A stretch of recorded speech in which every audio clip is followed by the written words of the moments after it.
No meu aniversário, convidei meu filho e a esposa para comer um pedaço do bolo que eu mesma fiz, mas eles preferiram ir a um restaurante de luxo e não me chamaram. Horas depois, recebi uma mensagem: Mãe, guarda o resto do bolo pra gente. Sorri e apaguei as velas sozinha. Quando voltaram, a casa estava vazia e o bolo, em cima da mesa, com um bilhete escrito. Eles ficaram paralisados ao ler. Eu tinha 72 anos quando descobri que meu valor como mãe cabia numa mensagem de WhatsApp pedindo para guardar sobras de bolo.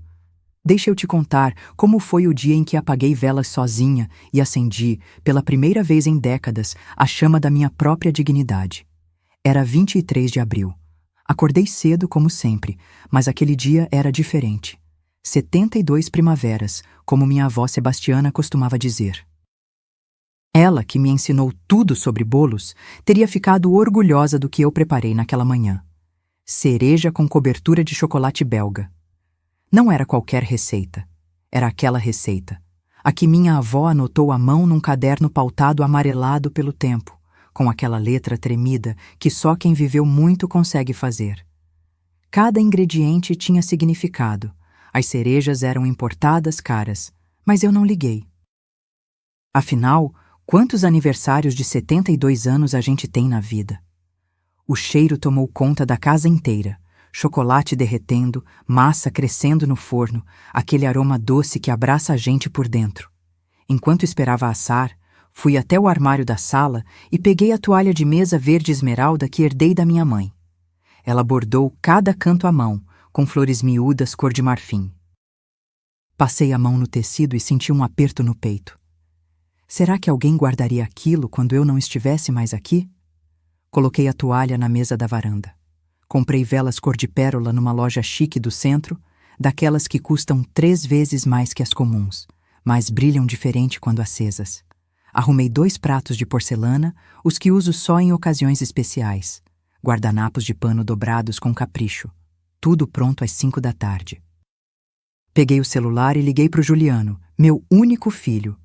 45 anos, cabelo começando a clarear nas têmporas, aquele mesmo sorriso torto de quando era criança, e pedia mais um pedaço de pão com manteiga. Ju, meu amor, o bolo ficou pronto. Que tal vocês virem aqui às 7? Comi sozinha o dia inteiro, queria tanto ter companhia para apagar as velas. Silêncio do outro lado, daqueles que pesam. Mãe, é que... A Fabiane reservou uma mesa no Jardim das Delícias. Aquele restaurante novo, sabe? A gente meio que já confirmou. Jardim das Delícias. Eu sabia qual era. Tinha passado na frente semana passada. Filas na porta, estacionamento lotado de carros importados, gente tirando foto da comida antes de comer. O tipo de lugar onde uma refeição para 2 sai por mais de R$ 400. Engoli seco. Mas, Ju, eu fiz questão de preparar o bolo hoje. É meu aniversário, lembra? Vocês não podem passar aqui nem que seja só meia horinha?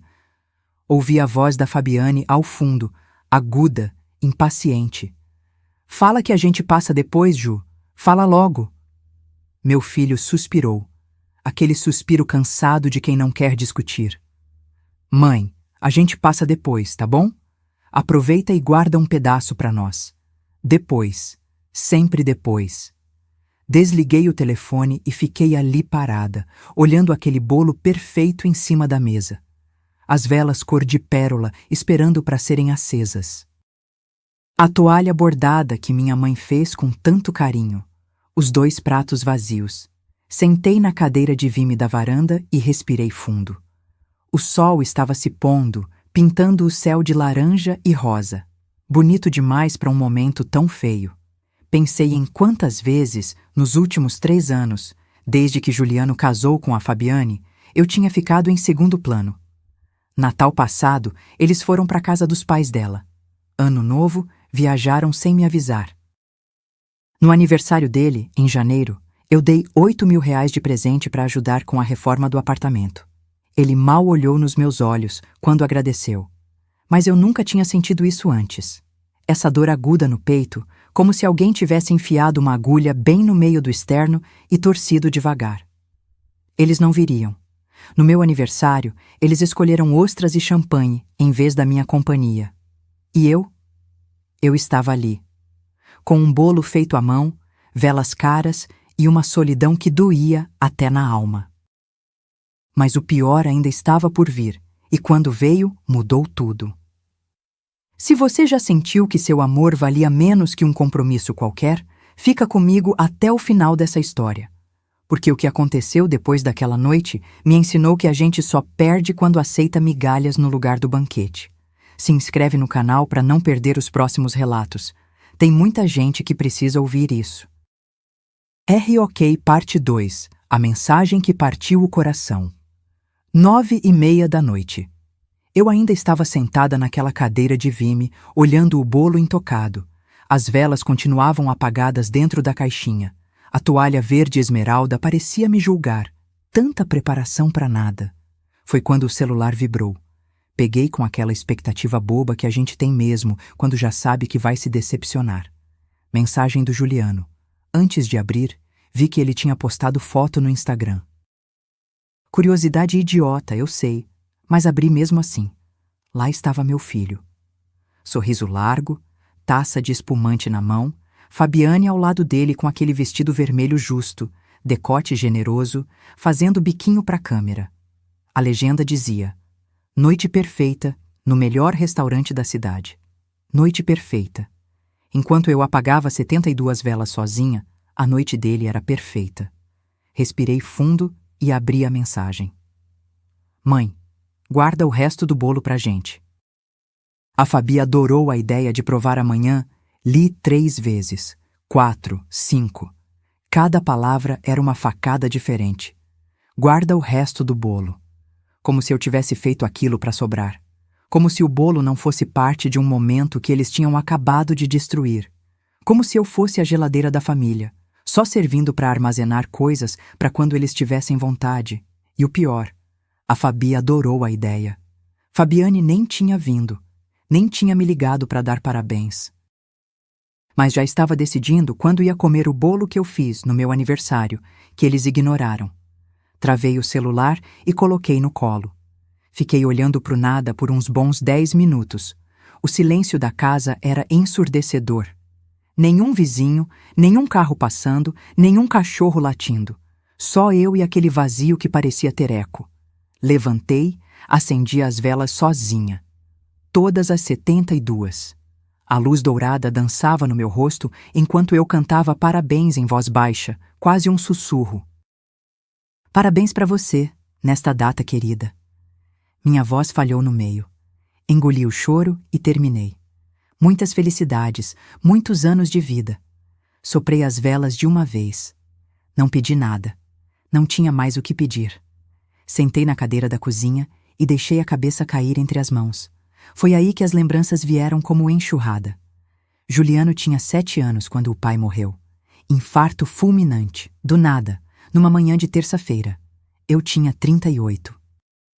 Viúva, sem profissão, com uma criança para criar sozinha. Aprendi a costurar com a vizinha, Dona Lindaura.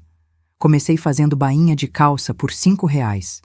Depois fui pegando serviço de alfaiataria. Vestido de festa, terno, roupa de noiva. Passei 30 anos sentada naquela máquina Singer preta, pedalando até de madrugada para garantir que o Juliano não faltasse nada. Ele nunca ficou sem tênis bom, nunca ficou sem material escolar. Quando quis fazer faculdade particular de administração, eu vendi o único anel de ouro que tinha, herança da minha avó, para pagar a matrícula. E ele passou, formou-se, conseguiu emprego numa empresa boa. Conheceu a Fabiane numa festa de fim de ano da firma. No começo, achei ela simpática, bonita, educada, sempre com um sorriso pronto. Juliano estava apaixonado, os olhos brilhavam quando falava dela. Casei meu filho feliz 3 anos atrás numa cerimônia linda que eu ajudei a pagar, R$ 12.000 da minha aposentadoria. Mas depois do casamento, as coisas mudaram. Juliano começou a ligar menos. As visitas ficaram curtas, apressadas. Sempre tinha um compromisso, uma reunião, um jantar marcado. Fabiane nunca tinha tempo para tomar um café comigo. sempre cansada, sempre ocupada. No Natal passado, eles foram para Campos do Jordão com a família dela. Me avisaram 2 dias antes. Passei a ceia sozinha, assistindo filme antigo na TV. No aniversário do Juliano, em janeiro, eu dei aqueles R$ 8.000 para ajudar com a tal reforma do apartamento. Ele me abraçou rápido, disse, "Valeu, mãe", e foi atender o celular. Fabiane nem saiu do carro. E agora isso. Meu aniversário. O bolo que eu fiz com as mãos, as velas que comprei com carinho, a toalha que arrumei com esperança. Tudo ignorado por ostras e espumante. Olhei para o bolo em cima da mesa. Perfeito, intocado, inútil. E foi naquele momento, naquele silêncio pesado da cozinha às 10 da noite, que algo dentro de mim rachou. Não foi raiva, não foi mágoa, foi clareza. Clareza de que eu tinha passado 72 anos sendo útil, sendo necessária, sendo conveniente. Mas nunca, nunca mesmo sendo valorizada. Eu não era mãe. Eu era banco. Eu era despensa. Eu era a pessoa que resolve, que guarda, que espera, que aceita. E naquela noite, olhando aquele bolo solitário, eu decidi uma coisa. Não ia mais aceitar. Levantei, peguei uma caneta e um papel. Minha mão tremia, mas escrevi com firmeza. Cada palavra era uma declaração de guerra contra a invisibilidade que eu tinha permitido. Dobrei o papel, coloquei embaixo do bolo. Depois fui para o quarto, abri o guarda-roupa e peguei a mala de viagem. Aquela azul marinho que eu nunca usava. Porque se eles achavam que eu ia ficar ali, esperando para ser lembrada só quando fosse conveniente, estavam muito enganados. Às 3 da manhã, ainda acordada, eu já sabia exatamente o que ia fazer. E eles não faziam a menor ideia do que estava por vir. Sabe aquele momento em que a gente cansa de ser tratada como segunda opção? Pois é, o meu tinha acabado de chegar. E o que eu fiz depois disso deixou meu filho e aquela nora sem chão. Continua comigo. 3 da manhã. Eu estava deitada na cama, olhando para o teto, e sabia que não ia conseguir dormir. Não com aquele nó na garganta. Não com aquela sensação de ter sido esmagada e jogada no lixo como casca de laranja. Levantei, coloquei o roupão e fui até a sala. Sentei no sofá velho de chenille bege, o mesmo onde embalei Juliano recém-nascido, onde ensinei ele a ler, onde consolei ele quando levou fora da primeira namorada. Peguei o celular e comecei a rolar as fotos antigas. Juliano com 6 anos, sorriso banguela, segurando o certificado de melhor aluno da turma. Juliano adolescente, uniformizado, indo para o primeiro dia de estágio. Juliano formado, de beca, me abraçando forte enquanto eu chorava de orgulho. Onde foi que eu perdi meu filho? Ou será que eu nunca tive ele de verdade? Será que eu criei um menino tão acostumado a receber que ele esqueceu de retribuir? Não, não era só culpa dele. Era da Fabiane também. Comecei a lembrar dos sinais que eu tinha ignorado. Pequenos desrespeitos que eu engoli porque não queria ser a sogra chata. No chá de panela, ela fez questão de dizer na frente de todo mundo: "Ai, Clarice, você não precisava ter trazido presente tão caro. A gente aceita vale-presente também, viu?" Eu tinha dado um jogo de jantar de porcelana que custou R$ 1.200. Todo mundo riu, mas eu senti o veneno na frase. No aniversário de casamento deles, ano passado, eu perguntei se podiam jantar comigo. Fabiane respondeu pelo Juliano. "A gente já combinou com os amigos, Clarice, mas obrigada pelo convite." Nem olhou na minha cara quando disse. E teve aquele dia que eu passei no apartamento sem avisar, levando marmita de estrogonofe, o preferido do Ju. Toquei a campainha 3 vezes. Ouvi vozes lá dentro, risadas. Ninguém atendeu. Mais tarde, Juliano mandou mensagem. "Desculpa, mãe, a gente estava no banho." Os dois? Por meia hora? Eu sempre engolia, sempre relevava, sempre arrumava desculpa na minha cabeça. Eles são jovens, têm a vida deles, eu não posso ser pesada. Mas naquela madrugada, sozinha na sala escura, eu percebi uma coisa. Eu não era pesada, eu era invisível. E pior, Eu tinha deixado isso acontecer. Fui até o escritório, aquele cantinho da casa que era do meu falecido marido, Reinaldo. A mesa de madeira escura ainda tinha o cheiro dele, mesmo depois de tantos anos. Abri a gaveta onde eu guardava os documentos importantes: escritura da casa, extratos bancários, testamento. Passei os olhos nos papéis e uma bomba explodiu na minha cabeça. Juliano achava que a casa era metade dele. Eu sabia disso porque, 6 meses atrás, ele comentou com a Fabiane e eu ouvi por acaso. Quando for a hora, pelo menos a gente não vai ter problema com o imóvel. A casa já é praticamente nossa. Mas não era. A casa estava só no meu nome, sempre esteve. Reinaldo tinha deixado tudo para mim. E eu nunca transferi nada, nunca doei nada, nunca prometi nada. Juliano vivia numa fantasia. E a Fabiane, eu tinha certeza, alimentava essa fantasia. Peguei o extrato bancário. 380 mil reais. Herança do Reinaldo, mais o dinheiro que juntei quando vendi o ponto comercial que eu tinha. Uma lojinha de costura que funcionou bem por 10 anos. Juliano sabia desse dinheiro. Eu tinha contado para ele num momento de fraqueza, quando ele disse que estava apertado com as contas do apartamento. Não pedi nada emprestado naquela hora, mas a informação ficou. E desde então, o jeito dele comigo mudou. Ficou mais atencioso. Ligava mais. Mas sempre tinha um pedido no final. Mãe, você pode ajudar com uns 2.000? É só até o próximo mês. Ou, mãe, a Fabi viu um sofá lindo, mas tá caríssimo. Você não consegue dar uma forcinha? Abri o caderno de anotações que eu mantinha. Hábito antigo de quem sempre controlou cada centavo. Lá estava tudo registrado. Março de 2023. 15 mil reais para a entrada do carro da Fabiane. Promessa de pagar em 6 meses. Nunca pagaram. Julho de 2023. 12 mil reais para emergência do apartamento. Descobri depois, por acaso, que eles tinham ido para Cancún. Fotos no Instagram. Outubro de 2023 até agora. 6 mil bares por mês de ajuda de custo. Eu moro sozinha. Gasto menos de 3 mil por mês. Por que eu estava bancando o estilo de vida deles? Somatória. Mais de 120 mil reais em menos de 2 anos. E eles nunca devolveram 1 centavo. Fechei o caderno e encostei na cadeira. Minha cabeça latejava. Eu não era mãe, eu era cofre. E Fabiane era a chave que destravava meu filho sempre que eles precisavam sacar. Olhei para a foto do Reinaldo na parede. Ele de terno azul marinho, aquele sorriso sereno que me acalmava mesmo nos dias ruins.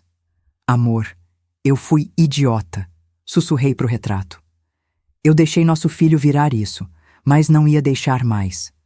Peguei o celular e liguei para a única pessoa em quem eu ainda confiava.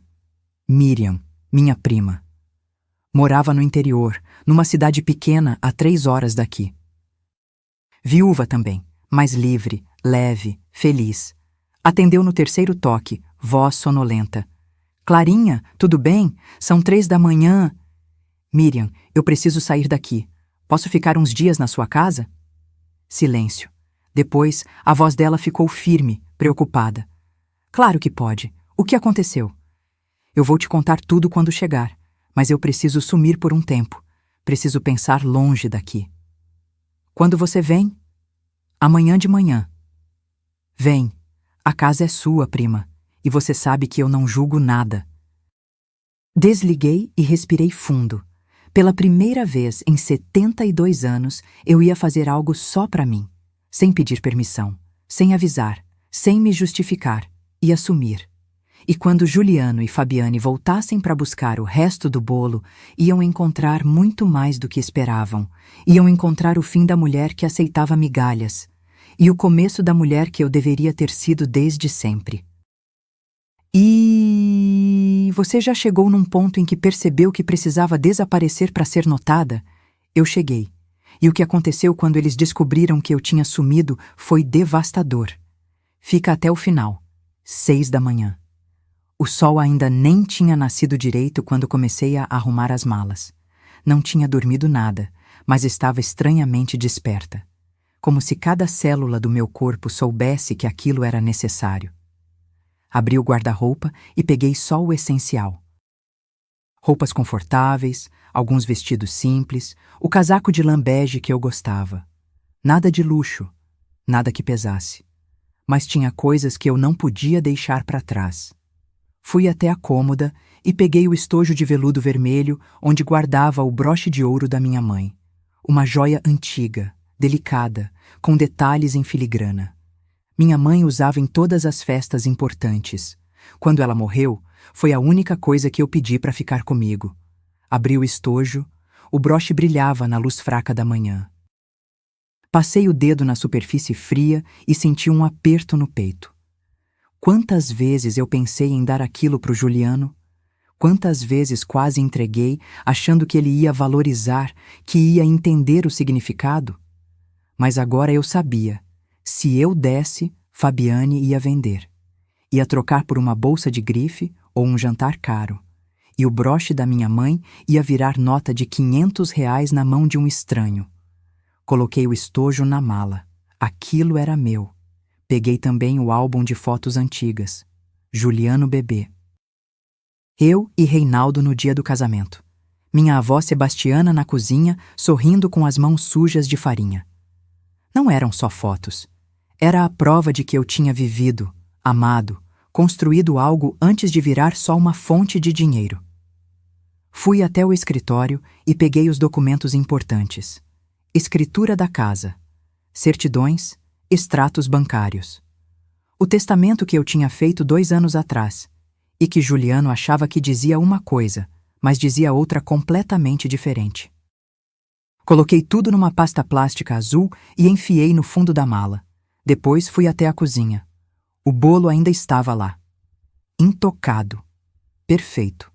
As cerejas brilhando na cobertura de chocolate, as velas cor de pérola ao lado, a toalha verde esmeralda embaixo. Peguei o bilhete que eu tinha escrito de madrugada. Reli cada palavra. Minha mão tinha tremido quando escrevi, mas as frases estavam firmes, claras, definitivas. Coloquei o papel dobrado bem no centro da mesa, embaixo do prato onde o bolo estava. Respirei fundo. Última coisa. Fui até o quadro de luz e desliguei o disjuntor geral. Fechei o registro de água. Não ia deixar a casa funcionando como se eu estivesse ali, esperando. Se eles quisessem entrar, iam encontrar escuridão e silêncio. Peguei as malas, tranquei a porta e desci até a garagem. Meu Fiat Palio branco, 2015, estava ali. Confiável, simples, meu. Coloquei as malas no porta-malas, entrei, ajustei o retrovisor. Olhei uma última vez para casa. Não senti pena. Não senti medo. Senti alívio. Liguei o carro e saí sem olhar para trás. 3 horas de estrada até a casa da Miriam. 3 horas de paisagem mudando, de cidade virando campo, de barulho virando silêncio. Quando cheguei, Miriam já estava na varanda esperando. Cabelo grisalho preso num coque, avental florido, sorriso largo e genuíno. Clarinha! Ela desceu os degraus e me abraçou forte. Cheiro de café fresco e pão caseiro. Entra, entra. Eu fiz café reforçado. Você vai me contar tudo. Sentamos na cozinha dela. Mesa de madeira rústica, cortina de renda branca, vaso com lírios amarelos na janela. Tudo tão diferente da minha casa urbana, moderna, fria. Tomei o primeiro gole de café e desabei. Contei tudo. O aniversário esquecido. A mensagem do resto do bolo. As fotos no Instagram. O dinheiro que eu dei e nunca voltou. A sensação de ser útil, mas nunca amada. Miriam me ouviu em silêncio. Quando terminei, ela suspirou fundo e pegou minha mão. Clarinha, você sabe o que isso é, né? O quê? Abuso emocional. Abuso financeiro. Você virou banco do seu próprio filho. As palavras doeram, mas eram verdadeiras. Eu sei, sussurrei. Mas eu deixei. Eu sempre relevei, sempre aceitei. Porque você é mãe. E mãe ama. Mas amor não pode ser unilateral, prima. Se você dá e nunca recebe nada de volta, isso não é família, é exploração. Fiquei em silêncio, olhando para a xícara de café. E agora? Perguntei. Agora você descansa. Fica aqui o tempo que precisar e deixa eles sentirem sua falta. Mas de verdade, Clarinha, não adianta você voltar correndo quando eles ligarem chorando. Você precisa se valorizar primeiro. Ela tinha razão. Desliguei o celular. Literalmente. Tirei da tomada, deixei descarregar. E pela primeira vez em décadas, fiquei inalcançável. Enquanto isso, na cidade, eram 2 da tarde quando Juliano e Fabiane estacionaram na frente da minha casa. Juliano vinha animado, trazendo marmitas do restaurante. Sobrou lagosta, mãe vai adorar, ele tinha dito no caminho. Fabiane estava de salto alto, óculos escuros, bolsa de marca no ombro, impaciente como sempre. Juliano tocou a campainha. 1 vez, 2, 3, nada. Estranho, ela nunca sai esse horário, murmurou. Pegou a chave reserva que eu tinha dado a ele anos atrás. Abriu a porta. A casa estava em silêncio. Silêncio pesado, irrespirável. Mãe? Juliano chamou, entrando devagar. Mãe, você tá aí? Nada. Fabiane entrou atrás dele, olhando em volta com desdém. Que esquisito. Tá tudo desligado. Juliano tentou acender a luz. Nada. Foi até a cozinha tentar a torneira. Nada. E então ele viu. O bolo. Estava lá, inteiro, intocado, no centro da mesa. A toalha verde esmeralda, as velas cor de pérola ao lado. Tudo exatamente como tinha sido deixado. Mas embaixo do prato, dobrado com cuidado, tinha um papel. Juliano pegou com a mão tremendo. Abriu. Leu. E o chão sumiu debaixo dos pés dele. Sabe aquele momento em que você percebe que perdeu algo precioso porque tratou como se fosse descartável? Juliano acabava de chegar nele. E o bilhete que ele leu ia mudar tudo. Continua comigo, porque a reação dele foi devastadora. Juliano leu o bilhete 1 vez, depois outra, e mais outra. As mãos dele tremiam tanto que o papel balançava no ar. Fabiane, impaciente, arrancou o bilhete da mão dele. Deixa eu ver que drama é esse. Ela leu em voz alta, com aquele tom irritado de quem não quer ser incomodada. Querido Juliano, guardei o bolo como você pediu. Está fresquinho. Eu, infelizmente, não estava. Passei 72 anos nesta terra, 34 sendo sua mãe. Achei que isso valesse pelo menos 2 horas do seu tempo. Aproveite o bolo. Eu vou aproveitar minha dignidade. Não me procure por alguns dias. Preciso de gente que me queira por perto. Mãe. Fabiane deu uma risada curta, nervosa. Ah, pelo amor de Deus, Ju, ela tá fazendo drama. Típico de mulher velha carente. Deve ter ido na casa daquela prima chata dela, a Miriam. Mas Juliano não respondeu. Ele estava pálido. Olhos fixos no bolo, na toalha bordada, nas velas que não foram acesas. Pegou uma das cadeiras e sentou, como se as pernas não aguentassem mais. Ju?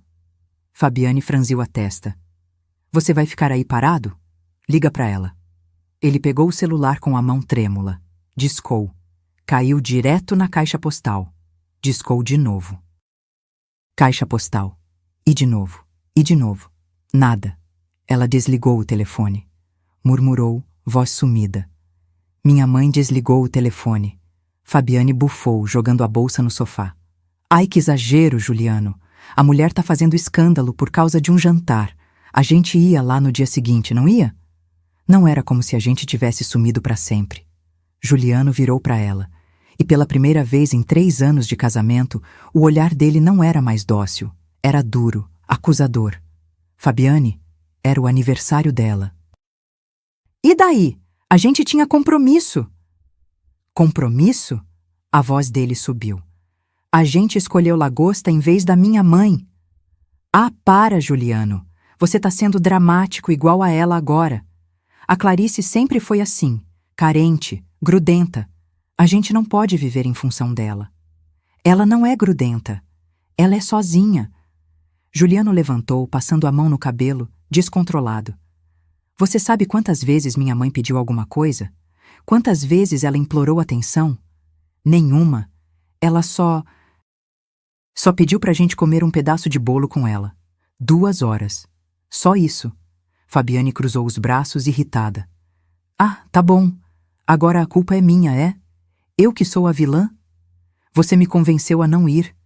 Você disse que era besteira, que a gente passava depois. E a gente ia passar. Não é culpa minha se ela resolveu fazer esse showzinho. Juliano apertou os olhos, respirando fundo. A raiva estava subindo, mas junto vinha outra coisa.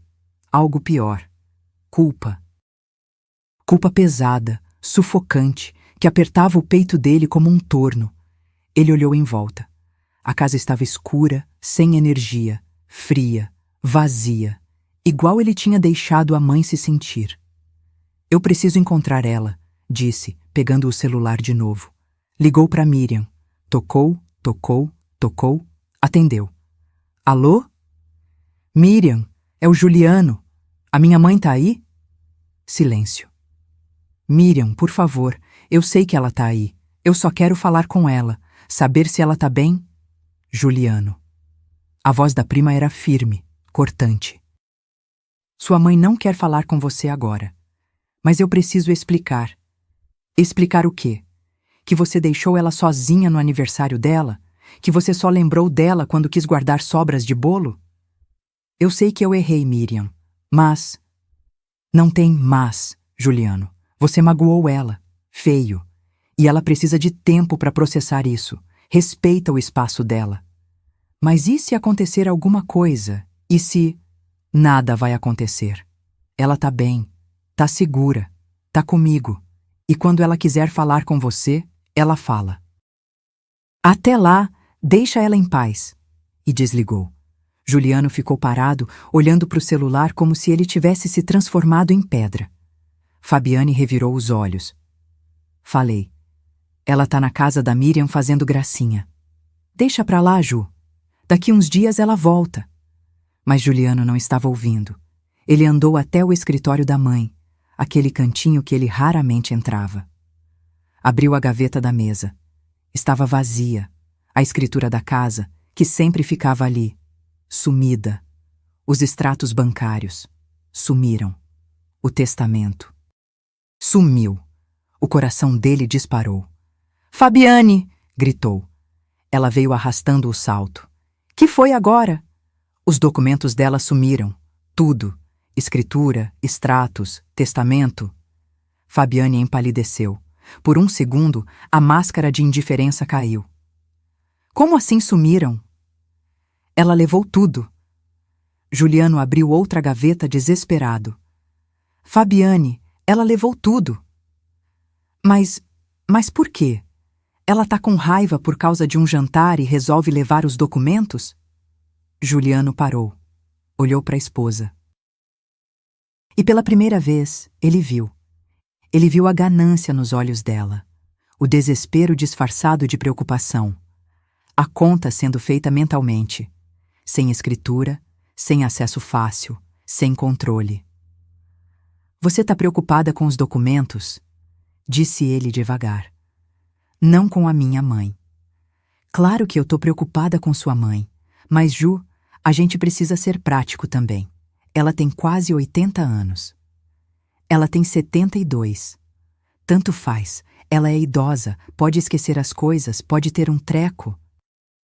A gente precisa saber onde está a documentação. Pra quê, Fabiane? A voz dele estava baixa, perigosa. Pra que você precisa saber onde está a documentação da minha mãe? Ora, para proteger ela. Se acontecer alguma coisa... eu sou o filho. Eu resolvo. Mas a gente é casado, Ju. O que é seu é meu também. E ali, naquela frase. Juliano entendeu tudo. Ele andou de volta para a cozinha, pegou o bilhete da mãe e leu de novo. Dessa vez, devagar, absorvendo cada palavra. Aproveite o bolo. Eu vou aproveitar minha dignidade. Dignidade. Sua mãe tinha perdido a dignidade. Por causa dele, por causa deles. E ele, cego, surdo, idiota, nem tinha percebido. Sentou na cadeira de novo. Dessa vez, começou a chorar. Chorar mesmo. Soluços presos, lágrimas grossas, ombros tremendo. Fabiane ficou parada, sem saber o que fazer. Ju, para com isso. A gente resolve. A gente vai até lá, conversa com ela. Sai, disse ele, sem olhar para cima. O quê? Sai, Fabiane. Vai embora. Ju, eu não vou sair e te deixar assim. Sai! Ele gritou, e o som ecoou pela casa vazia. Sai dessa casa agora, antes que eu fale coisas que não posso voltar atrás. Fabiane ficou paralisada. Depois pegou a bolsa, indignada. Você vai se arrepender de falar comigo desse jeito, Juliano. Eu já me arrependo de muita coisa, Fabiane. Mas de te mandar embora agora, isso eu garanto que não. Ela saiu, batendo a porta, e Juliano ficou sozinho, na casa vazia da mãe. Com um bolo intocado na mesa, e uma culpa que pesava mais que qualquer herança. Tem dores que demoram anos para explodir, mas quando estouram, destroem tudo. Juliano acabava de acordar, e o que ele ia descobrir nas próximas horas ia rasgar ainda mais o coração dele. Não sai daí. Juliano ficou ali sentado por quase 1 hora, sozinho, no silêncio pesado daquela casa sem luz, sem água, sem vida. O bolo continuava na mesa, perfeito e inútil. As velas cor de pérola ao lado, esperando uma celebração que nunca aconteceu. Ele pegou o celular de novo, tentou ligar para a mãe. Caixa postal, mandou mensagem. Mãe, por favor, me atende. Eu preciso falar com você. Preciso pedir desculpa. Nada. Mãe, eu sei que eu errei. Eu sei. Mas deixa eu explicar. Deixa eu consertar isso. Nada. Por favor, só me diz que você tá bem. Silêncio absoluto. Ele encostou a cabeça na mesa e respirou fundo. As lágrimas tinham secado, mas a dor continuava ali, cortante, viva. Foi quando ele olhou para a gaveta do armário da sala, aquela gaveta onde a mãe guardava papéis velhos, contas pagas, recibos antigos. Levantou, foi até lá e abriu. Dentro, um caderno pautado azul claro. Ele reconheceu na hora. Era o caderno que a mãe usava para anotar despesas. Ela sempre foi organizada assim, meticulosa. Herança de uma vida inteira costurando, onde cada centavo importava. Pegou o caderno e abriu. A letra dela, caprichada, firme. Datas, valores, descrições. Começou a ler. E o mundo desabou. 15 de março de 2023. Emprestei 15 mil reais para o Juliano. Entrada do carro da Fabiane. Ele prometeu devolver em 6 parcelas. Não cobrei juros porque é meu filho. Juliano parou. Tentou lembrar. O carro. Um Honda Civic prata, 0 km. Fabiane tinha insistido. Ju, eu preciso desse carro. O meu tá uma sucata. Ele tinha pedido ajuda para a mãe. Ela deu na hora, sem hesitar, e eles nunca devolveram. Continuou lendo. 12 de julho de 2023. Juliano ligou dizendo que teve uma emergência no apartamento. Infiltração grave, ia ter que refazer o banheiro inteiro. Mandei 12 mil reais na hora. Ele estava desesperado. Disse que me pagava em 3 meses. 15 de julho de 2023. Vi fotos no Instagram. Eles estão em Cancún, resort de luxo. Não era emergência, era mentira. Meu peito doeu quando vi, mas não falei nada. Tenho medo que ele se afaste se eu reclamar. Juliano sentiu uma facada no estômago. Cancún. Ele lembrava. Fabiane tinha conseguido uma promoção imperdível. Passagens, hotel, tudo incluso. Uma oportunidade única, Ju. A gente merece. E ele tinha topado, sem pensar 2 vezes. Sem pensar que a mãe tinha acabado de mandar 12 mil reais acreditando numa mentira.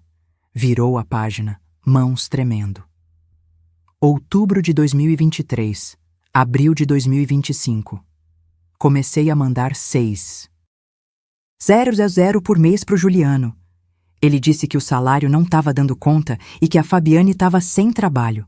Eu moro sozinha, gasto menos de 3 mil. Posso ajudar, mas já fazem 19 meses. Já são 114 mil reais. Ele nunca me pergunta se eu tô precisando. Só pede. 114 mil reais. 19 meses. Juliano encostou na parede. Tonto. Ele sabia que a mãe ajudava, mas nunca tinha parado para somar. Nunca tinha parado para pensar que ela estava se desfalcando para sustentar o estilo de vida deles. E Fabiane? Fabiane tinha trabalho. Ela era gerente de loja, ganhava bem. Mas preferia mentir, preferia sugar, preferia fazer da mãe dele uma conta bancária ambulante. Virou mais uma página e travou. 23 de abril de 2025. Hoje é meu aniversário, fiz 72 anos. Preparei um bolo especial, usei a receita da vovó Sebastiana. Liguei pro Juliano e convidei ele e a Fabiane para comer comigo. Só isso, 2 horas, um pedaço de bolo. Eles preferiram o Jardim das Delícias. Eu apaguei as velas sozinha. Depois recebi uma mensagem. Guarda o resto do bolo pra gente. Eu percebi uma coisa hoje. Eu não sou mais mãe pro meu filho. Eu sou conveniência. Não sei quanto tempo vou aguentar me sentir assim. Juliano largou o caderno como se queimasse. Caiu de joelhos no chão da sala. Soluçou alto, sem controle. O tipo de choro que dói na garganta, que arranha, que sufoca. Ele tinha feito aquilo. Ele tinha transformado a mãe dele numa fornecedora de dinheiro, numa mulher invisível, descartável, boa só quando convinha. Ficou ali, chorando no escuro, por tempo indeterminado. Quando finalmente conseguiu respirar de novo, pegou o caderno e continuou lendo. Precisava saber tudo. Precisava sentir toda a dor. Era o mínimo que ele merecia. Virou até a última página anotada e encontrou algo que o destruiu de vez. Tinha papéis soltos dentro do caderno. Folhas impressas, e-mails. Pegou o primeiro. Era um print de conversa do WhatsApp, da Fabiane, com uma amiga. Fabiane. Ai, amiga, a Clarice é insuportável, velha, carente demais. Fica ligando toda hora, querendo atenção.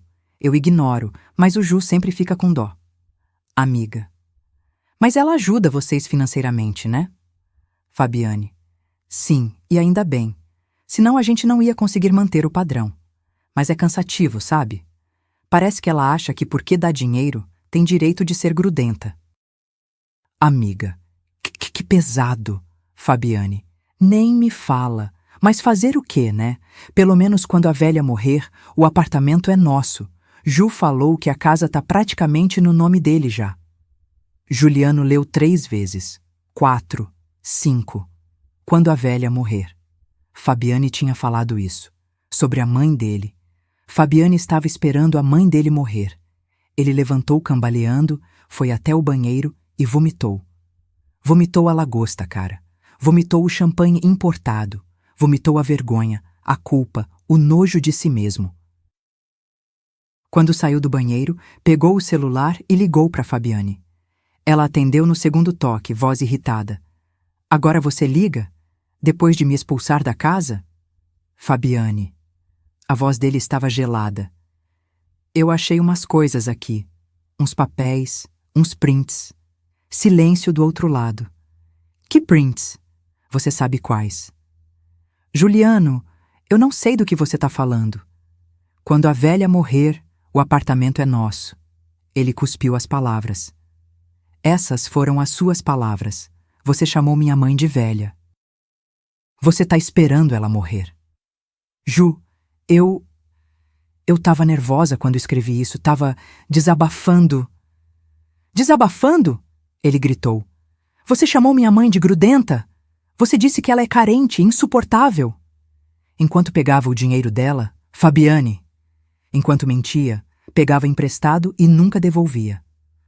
Todo mundo desabafa, Juliano. Não é porque eu disse isso que... Eu quero o divórcio. Silêncio. O quê? Divórcio. Acabou. A gente acabou. Juliano, você tá sendo irracional. Você tá em choque por causa da sua mãe, tá confundindo as coisas. Eu tô vendo tudo claro pela primeira vez em 3 anos. Você nunca amou ela. Você nunca me amou. Você só queria o dinheiro, a casa, a segurança. E eu fui cego, mas agora eu vi. E eu não quero mais. Não quero mais você. Se você pedir divórcio, eu levo metade de tudo, Juliano. Metade do apartamento, metade... Leva. Pode levar. Porque não tem nada que valha ficar do seu lado. Nada. E desligou. Bloqueou o número. Sentou no chão da sala de novo, abraçou os joelhos e finalmente entendeu. Ele tinha perdido a única pessoa que realmente o amava, e nem sabia se um dia conseguiria recuperá-la. Tem arrependimentos que pesam como chumbo. Juliano acabava de descobrir o tamanho do estrago, mas minha história ainda não tinha acabado, porque enquanto ele sofria, eu estava florescendo, e o que eu aprendi longe dele mudou tudo. Fica comigo. Enquanto Juliano se afogava em culpa na cidade, eu estava sentada na varanda da casa da Miriam, tomando café com bolo de fubá e olhando para o horizonte verde que se estendia até onde a vista alcançava. Paz. Silêncio bom. Aquele que acalma, não que sufoca. Passaram-se 5 dias desde que eu saí de casa. 5 dias sem ligar o celular. 5 dias sem ouvir desculpas, pedidos, justificativas. 5 dias só meus. Miriam tinha me dado o quarto de hóspedes. Simples, mas aconchegante. Cama de casal com colcha de retalhos feita por ela mesma, cortina branca que dançava com o vento, cheiro de alfazema nos lençóis. Pela janela, eu via a jabuticabeira carregada de frutos. De manhã, os pássaros faziam uma sinfonia que eu tinha esquecido que existia. Na primeira noite, desabei. Chorei até doer o peito, até a garganta arranhar. Miriam me abraçou em silêncio. Deixou eu esvaziar tudo. Chora, prima, ela disse acariciando meu cabelo. Chora tudo que você engoliu esses anos todos. Depois a gente conversa. E foi o que eu fiz. No segundo dia, acordei com os olhos inchados, mas o coração mais leve, como se tivesse tirado uma pedra de cima do peito. Miriam fez café, pão de queijo quentinho, requeijão caseiro. Sentamos na cozinha dela e finalmente contei tudo. Não só o aniversário. Tudo mesmo.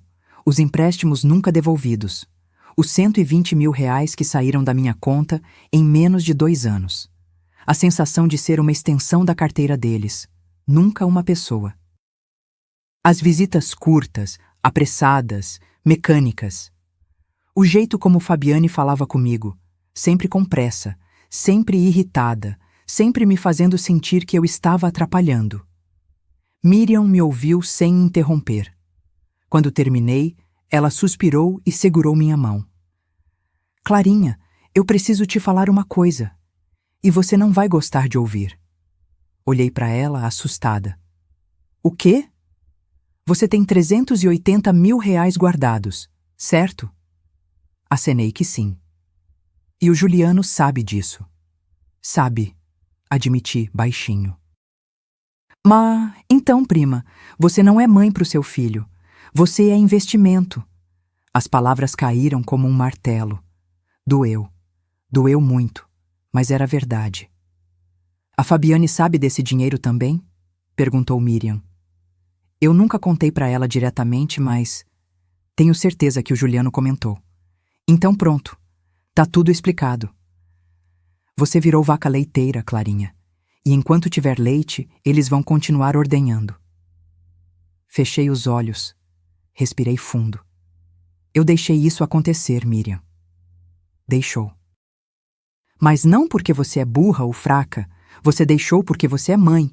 E mãe tem esse defeito de achar que amor é dar sem esperar nada. Mas prima, amor que só vai numa direção não é amor, é exploração. Ela se levantou, pegou uma cadeira e sentou na minha frente, olhos nos meus olhos. Você precisa de ajuda profissional, Clarinha. Não é vergonha nenhuma. Você precisa aprender a se valorizar, porque enquanto você não fizer isso, ninguém vai fazer por você. E foi assim que, no terceiro dia, eu marquei consulta com a psicóloga da cidade. Doutora Helena, 50 e poucos anos, cabelo curto grisalho, óculos de armação vermelha, sorriso acolhedor. O consultório dela ficava numa casa antiga reformada, com plantas na entrada e cheiro de lavanda. Sentei no sofá bege e, pela primeira vez na vida, falei para uma estranha sobre todas as minhas dores. Falei do Reinaldo, que morreu cedo demais, e me deixou sozinha, com um filho pequeno. Falei das décadas costurando até de madrugada para garantir que Juliano tivesse tudo. Falei do orgulho que senti quando ele se formou, quando conseguiu o emprego, quando casou. E falei da solidão. Aquela solidão que não é falta de gente, mas falta de presença. De ser lembrada só quando conveniente. De sentir que meu valor estava no que eu podia dar, nunca no que eu era. Doutora Helena me ouviu sem julgar. Anotava algumas coisas, balançava a cabeça, às vezes sorria com tristeza. Quando terminei, ela tirou os óculos e disse: Clarice, você passou a vida inteira cuidando dos outros, mas esqueceu de cuidar de você. E agora chegou a hora de fazer diferente. Como? Primeiro, você precisa entender que colocar limites não é egoísmo. É necessidade. Se você não se proteger, ninguém vai proteger. Assenti, engolindo o nó na garganta. Segundo, você precisa reconstruir sua identidade fora do papel de mãe. Quem é Clarice além de mãe do Juliano? A pergunta me pegou desprevenida. Fiquei em silêncio. Não sabia responder. Exatamente, disse ela gentil. Você se perdeu no caminho. E agora, aos 72 anos, você tem a chance de se reencontrar. Saí dali com o peito apertado, mas também com algo novo crescendo dentro de mim. Esperança. No quarto dia, Miriam me apresentou às amigas dela. Mulheres incríveis, viúvas ou separadas, todas acima dos 65, todas independentes, todas vivas. Dona Neuza, 78 anos, tinha acabado de voltar de uma viagem sozinha para a Chapada Diamantina. Ela me mostrou fotos das cachoeiras, dos trekkings, do pôr do sol alaranjado. Clarice, depois que meu marido morreu, eu fiquei 5 anos em casa de luto, achando que minha vida tinha acabado. Até que um dia eu acordei e pensei: Neuza, você tá viva, então age como tal. Comprei uma mochila e saí viajando. Melhor coisa que já fiz. Dona Aparecida, 70 anos, pintora. Ela tinha uma exposição marcada para dali 2 meses em São Paulo. Pinturas vibrantes, cheias de cor, de vida. Eu comecei a pintar aos 65, Clarice. Nunca é tarde, você só precisa começar. Conversar com elas foi libertador. Elas não me julgaram. Não me trataram como coitada. Me trataram como igual. E pela primeira vez em anos, eu me senti vista. No 5º dia, acordei mais cedo e fui caminhar na praça da cidade. Era uma manhã fresca, céu azul clarinho, brisa suave. Coloquei uma calça de linho branca, uma blusa verde água que eu tinha comprado num brechó charmoso do centro, tênis confortável. Olhei no espelho antes de sair. Meu cabelo grisalho estava solto, comprido, sem jeito. Sempre usei preso porque era prático, rápido. Mas naquela manhã, olhando meu reflexo, eu pensei: quando foi a última vez que eu me arrumei por mim? Fui até o salão da cidade. Simples, mas limpo, cheiroso. A cabeleireira, Dona Ivone, me recebeu com um sorriso largo. E aí, querida, o que vamos fazer hoje? Quero cortar, disse decidida. Quero um corte moderno, despojado, algo que me faça sentir leve. Ela sorriu. Vai ficar linda. E ficou. Chanel curto na altura do queixo, franjinha lateral, volume nas raízes. Quando ela virou a cadeira e eu me vi no espelho, quase não me reconheci. Eu estava bonita. Não bonita para agradar ninguém. Bonita para mim. Saí do salão com a cabeça erguida. Passei numa loja de roupas e comprei 2 blusas novas, uma saia midi florida, um vestido azul marinho que me deixou elegante. Gastei no total R$ 400 e não senti culpa. Pela primeira vez, gastei dinheiro comigo sem achar que estava desperdiçando. À noite, sentei com Miriam na varanda. Ela olhou para mim e sorriu. Você tá diferente, Clarinha. Tô me sentindo diferente, admiti. E o Juliano? Respirei fundo. Ainda não quero falar com ele. E quando você quiser? Quando eu tiver certeza de que não vou aceitar migalhas nunca mais. Miriam pegou minha mão e apertou. Você tá no caminho certo, prima. E pela primeira vez em 72 anos, Eu acreditei nisso. Tem recomeços que chegam tarde, mas nunca tarde demais. Eu estava renascendo, mas enquanto isso, meu filho estava descobrindo coisas que iam mudar tudo entre nós. E quando ele finalmente me encontrou, nada seria como antes. Fica comigo até o final. 2 semanas se passaram. 2 semanas em que Juliano viveu no inferno que ele mesmo construiu. Ele tentou ligar para mim todos os dias. Mandou mensagens, áudios desesperados, pedidos de desculpa que eu nunca li porque meu celular continuava desligado. Ele foi até a casa da Miriam 3 vezes.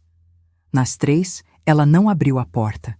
Na primeira vez, ele bateu por 15 minutos seguidos, gritando meu nome, implorando. Eu ouvi da janela do quarto, o coração apertado, mas não desci. Miriam ficou na porta e disse firme: "Sua mãe não quer te ver agora, Juliano. Respeita isso." "Mas eu preciso pedir desculpa. Eu preciso explicar." "Explica para você mesmo primeiro. Depois, se ela quiser ouvir, ela te procura." Ele saiu destruído. Na segunda vez, trouxe flores. Um buquê caro, de rosas brancas e lírios. Miriam abriu uma fresta da porta, pegou as flores e disse: "Sua mãe não precisa de flores, Juliano. Ela precisava da sua presença quando ainda era tempo." E fechou a porta. Eu vi as flores da janela. Eram bonitas, mas não mudavam nada. Na terceira vez, ele nem bateu. Ficou parado no portão, olhando para casa, chorando. Depois foi embora. E naquela noite, finalmente, eu chorei também. Porque dói. Dói ver seu filho sofrer.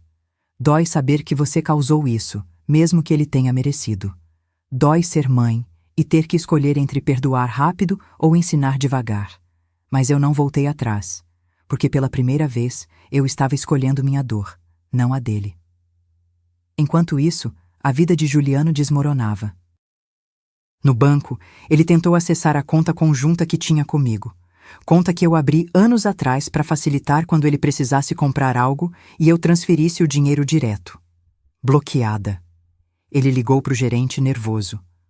"Como assim bloqueada?" "Senhor Juliano, a senhora Clarice removeu você como autorizado. A conta agora está apenas no nome dela." Mas eu preciso falar com ela." "Eu entendo, mas a decisão foi dela. Se quiser reverter, precisa da autorização dela presencialmente."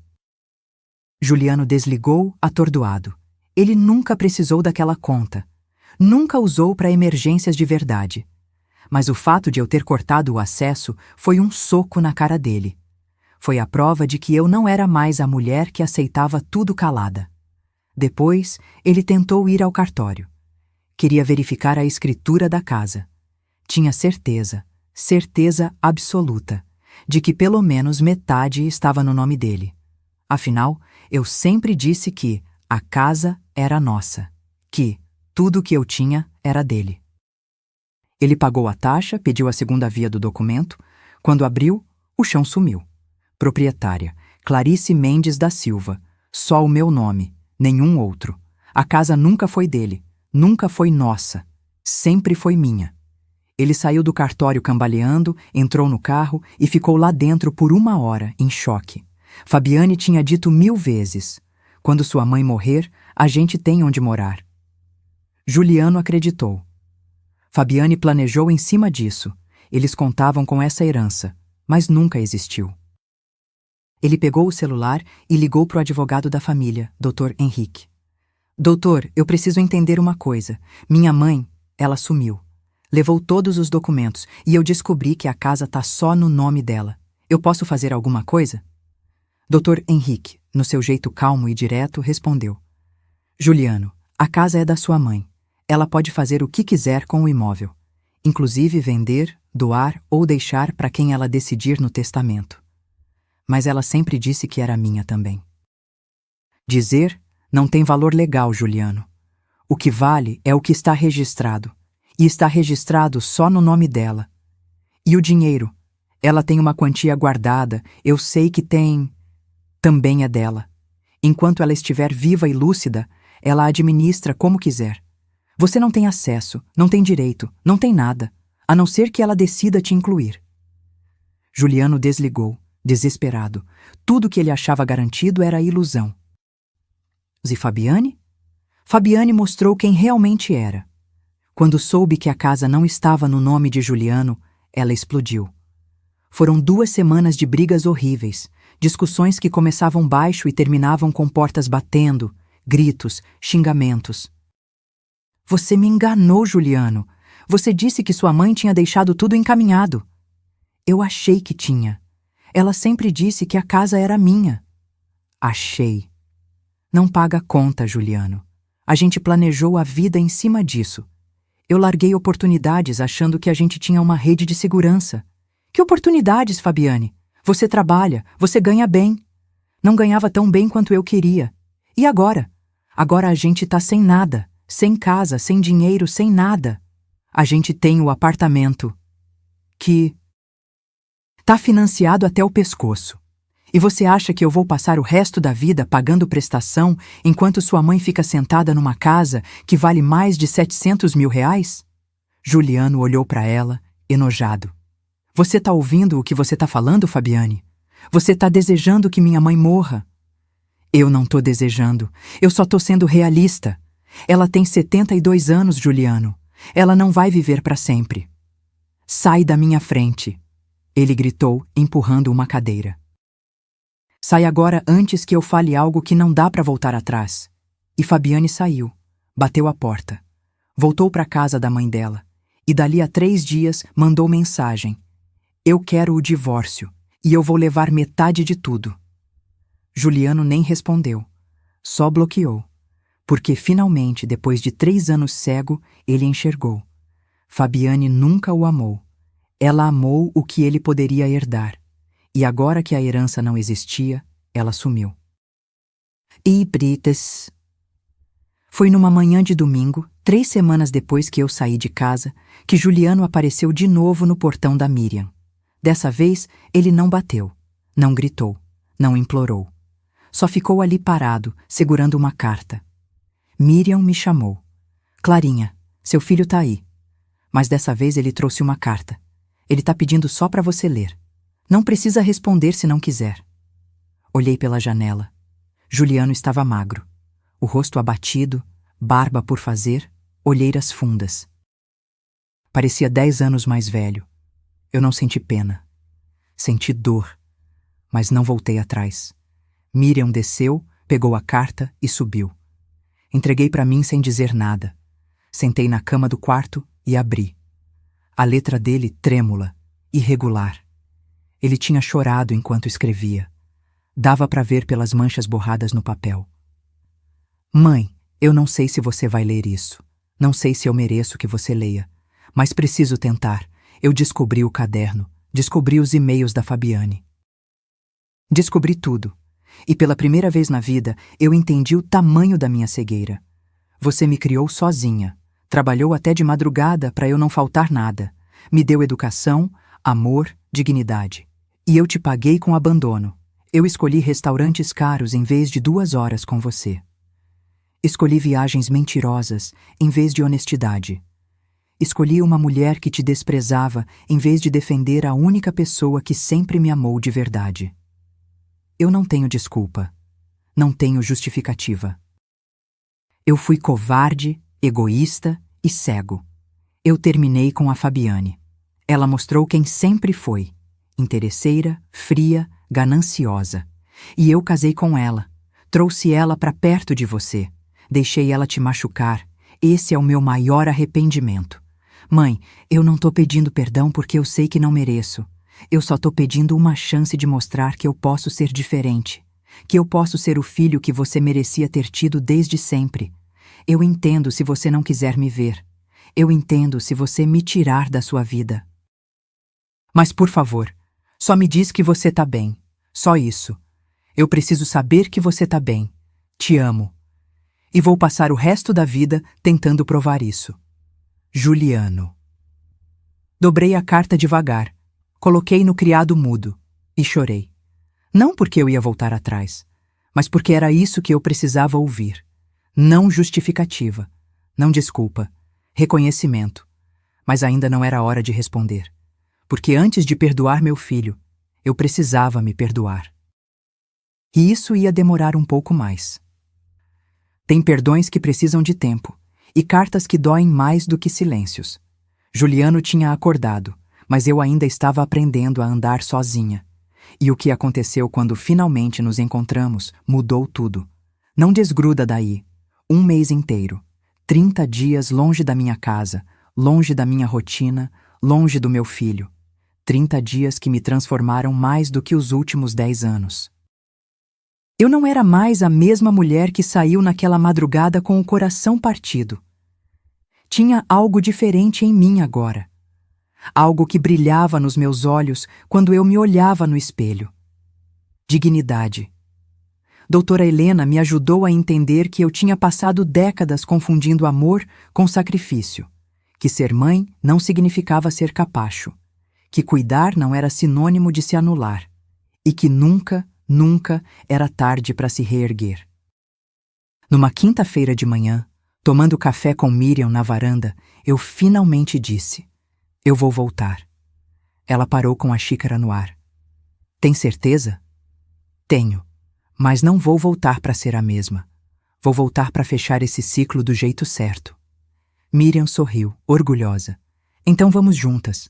Você não vai enfrentar isso sozinha. Cheguei em casa numa sexta-feira à tarde. Miriam dirigiu o doutor.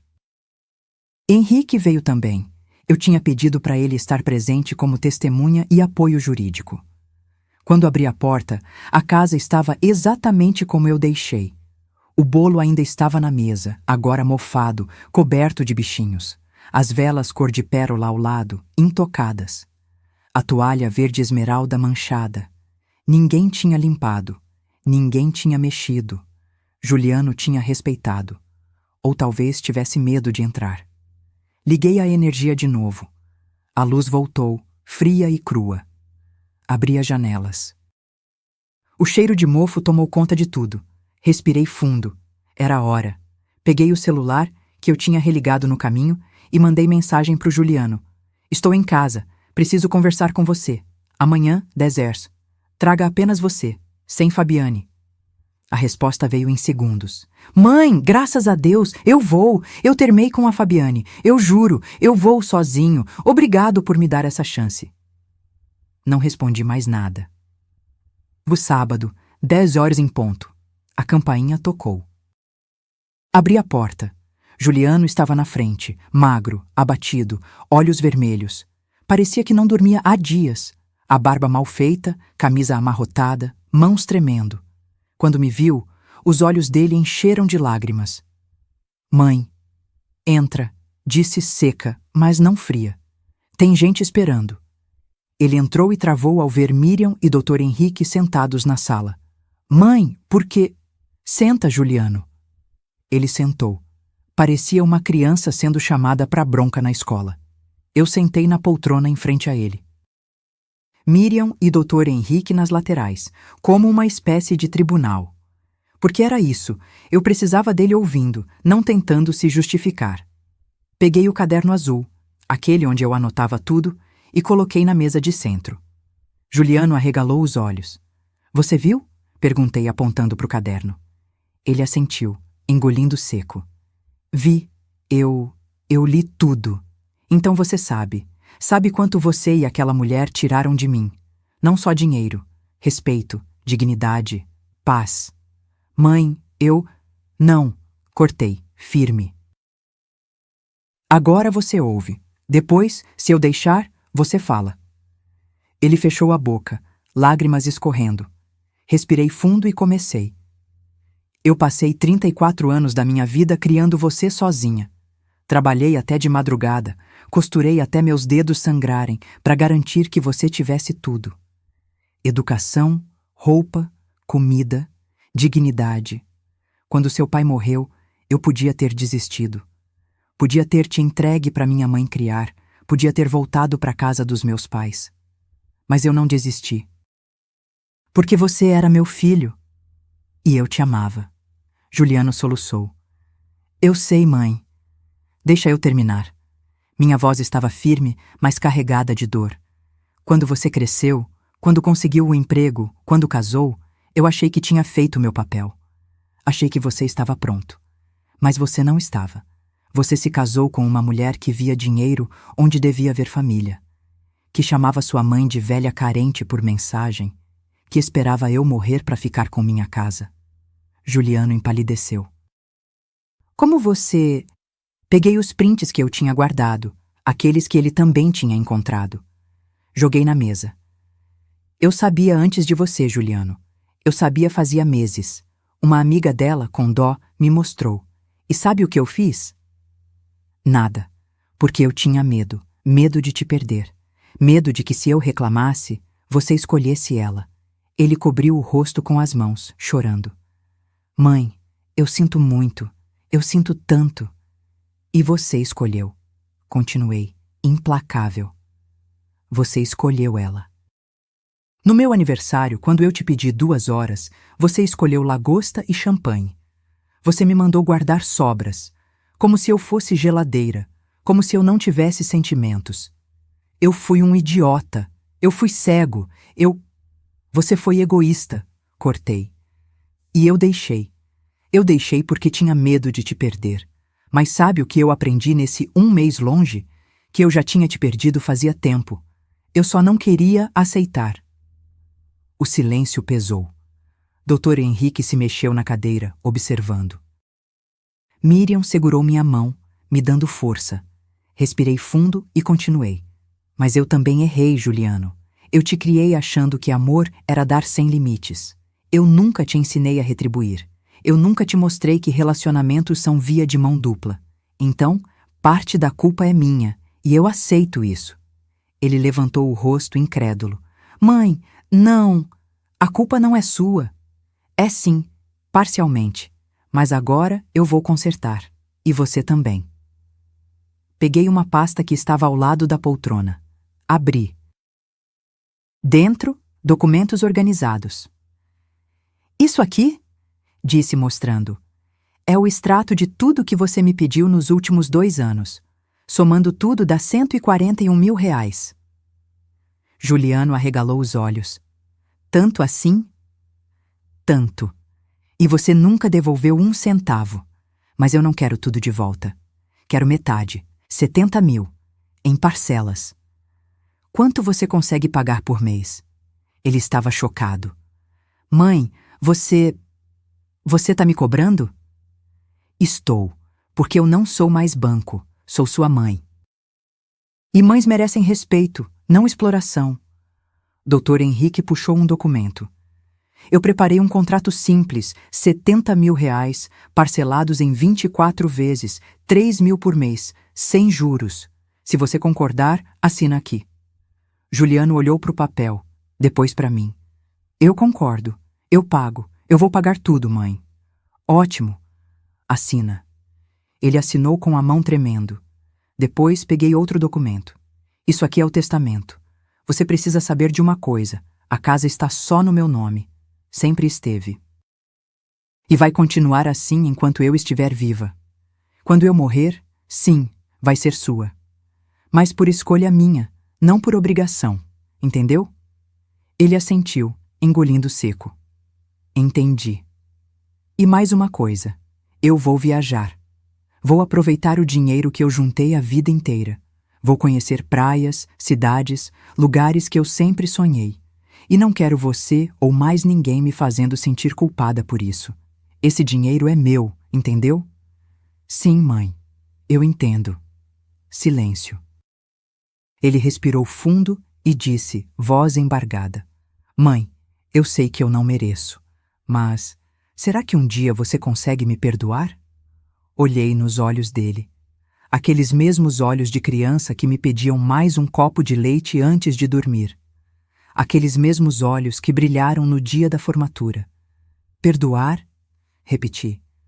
Juliano, eu nunca vou esquecer o que você fez. Mas perdoar? Isso vai depender de você. Se você mudar de verdade. Se você me tratar como mãe, não como conveniência. Se você aparecer quando eu precisar, não só quando você precisa. Aí sim, talvez, com o tempo, a gente reconstrói isso. Ele se levantou, hesitante. Posso te abraçar? Fiquei em silêncio por alguns segundos. Depois levantei e abri os braços. Ele me abraçou forte, desesperado, chorando feito criança. E eu chorei também, porque perdoar não é esquecer, é escolher não carregar mais o peso. Tem abraços que doem, que curam e machucam ao mesmo tempo. Mas são necessários. E o que veio depois desse dia mudou não só a minha relação com meu filho, mas comigo mesma. Fica comigo até o final. Falta pouco. 3 meses depois daquele encontro, eu estava sentada numa cadeira de praia em Maceió, os pés enterrados na areia branca, o sol quente no rosto, um livro aberto no colo. Olhei para o horizonte. O mar verde turquesa se estendia infinito, as ondas quebravam mansas e o som era de paz pura. Ao meu lado, Miriam tomava água de coco, de óculos escuros e chapéu de palha. Clarinha, você tá com cara de quem tá pensando demais. Sorri. Tô pensando em como a vida muda rápido quando a gente escolhe mudar com ela. Ela riu. Demorou, mas você aprendeu. E tinha aprendido mesmo. Nos 3 meses desde o confronto, muita coisa aconteceu. Juliano cumpriu a palavra. Todo dia 5, ele depositava os R$3.000 na minha conta, sem atraso, sem desculpa. Ele tinha até conseguido um trabalho extra, fazendo consultoria nos finais de semana, para garantir que conseguiria pagar. Mas mais do que o dinheiro, ele tinha mudado a postura. Ele me ligava. Não para pedir, para conversar. Perguntava como eu estava, o que eu tinha feito no dia, se eu precisava de alguma coisa. E quando eu dizia que não, ele não insistia. Só ouvia. E às vezes, no silêncio da ligação, eu sentia que ele estava finalmente presente. Uma vez por semana, ele ia em casa. Levava almoço pronto, ajudava a arrumar alguma coisa, ficava 1 ou 2 horas, sem pressa, sem olhar para o relógio, sem celular na mão. E aos poucos, devagar, a ferida começou a cicatrizar. Não ia sumir. Cicatriz não desaparece, mas dói menos. E Fabiane? Fabiane teve o que mereceu. Ela tentou processar Juliano por abandono afetivo e danos morais, alegando que ele tinha terminado o casamento de forma abrupta e traumática. Pediu metade do apartamento, metade dos bens e uma indenização de R$50.000. Dr. Henrique, que representou meu filho, apresentou provas na audiência. Os prints das conversas onde Fabiane chamava a sogra de velha carente. Os extratos bancários mostrando que Juliano tinha sustentado os luxos dela durante 3 anos. E o melhor, uma testemunha que confirmou que Fabiane tinha um caso com um colega de trabalho durante o casamento. O juiz olhou para ela, ajustou os óculos e disse com aquele tom seco de quem não tem paciência para pilantragem: Senhora Fabiane, a senhora está pedindo danos morais por um casamento que a senhora mesma destruiu com infidelidade e interesse financeiro? Processo improcedente. E ainda cabe aqui uma advertência por litigância de má-fé. Próximo caso. Fabiane saiu do Tribunal Vermelha de vergonha e raiva. Tentou ligar para o Juliano várias vezes depois disso. Ele bloqueou. Tentou me procurar, pedindo que eu conversasse com ele. Eu disse uma frase só. Fabiane, você esperava eu morrer para ficar com a minha casa. Eu não converso com gente que me deseja na cova. E fechei a porta na cara dela.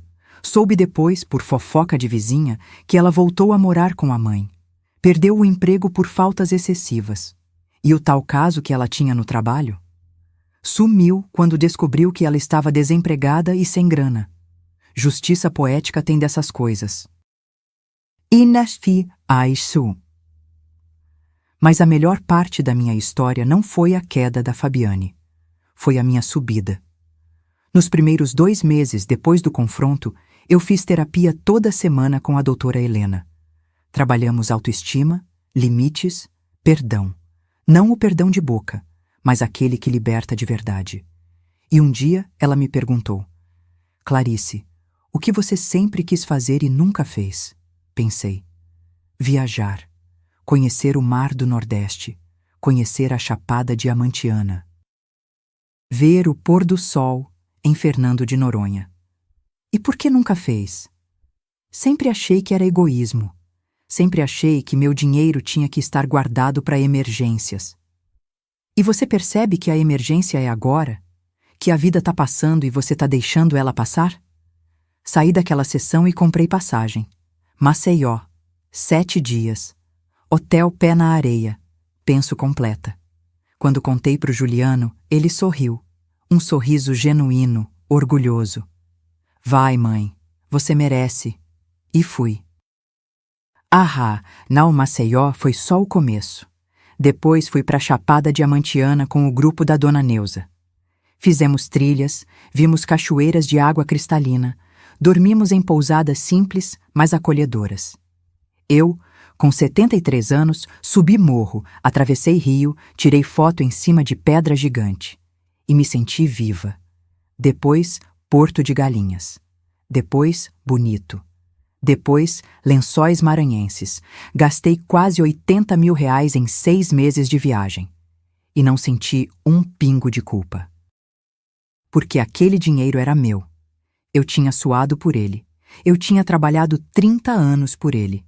E agora, finalmente, ele estava me dando o que eu merecia: liberdade. Hoje, sentada nessa praia em Maceió, com Miriam ao lado e o grupo de amigas novas rindo ali perto, eu pensei em tudo o que aconteceu. Pensei no bolo de cereja que apodreceu em cima da mesa. Pensei nas velas cor de pérola que nunca foram acesas. Pensei na solidão daquela noite.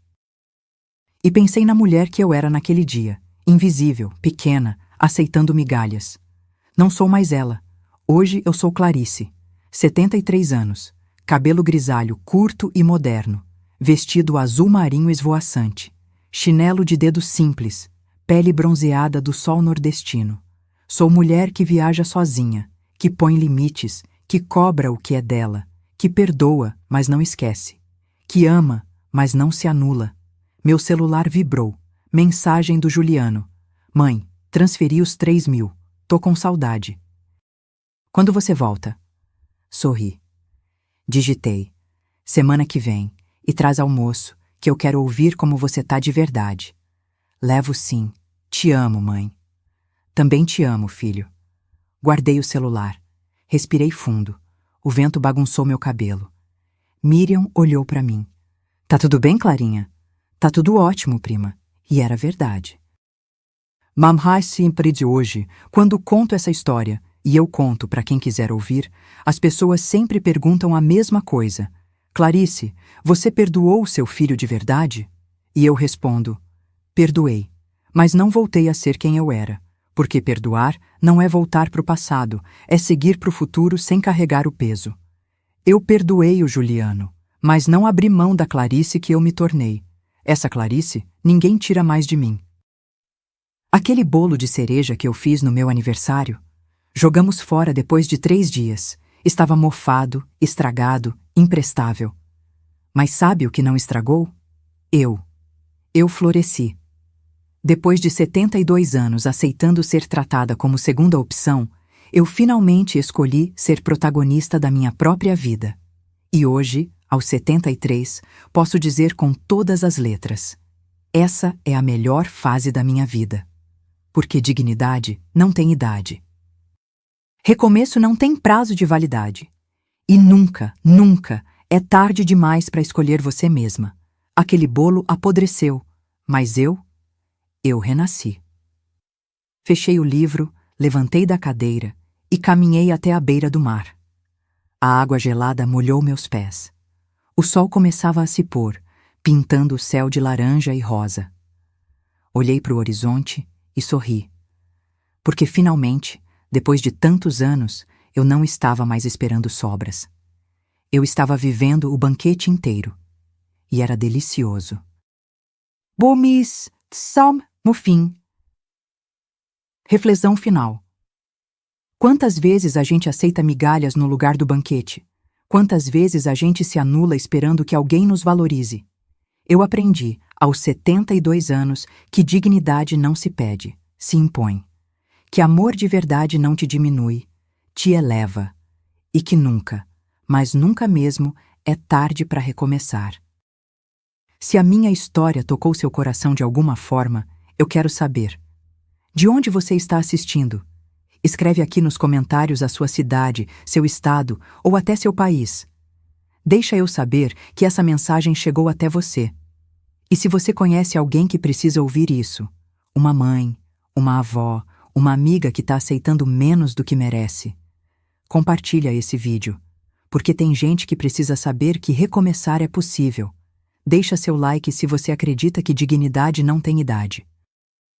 E se inscreve no canal para continuar acompanhando histórias reais de superação, de dor, de luta e de recomeço. Porque a vida da gente não acaba quando a gente envelhece, ela só muda de capítulo. E eu, Clarice, estou escrevendo os melhores capítulos agora. Um abraço forte. E lembra, você vale mais do que sobras.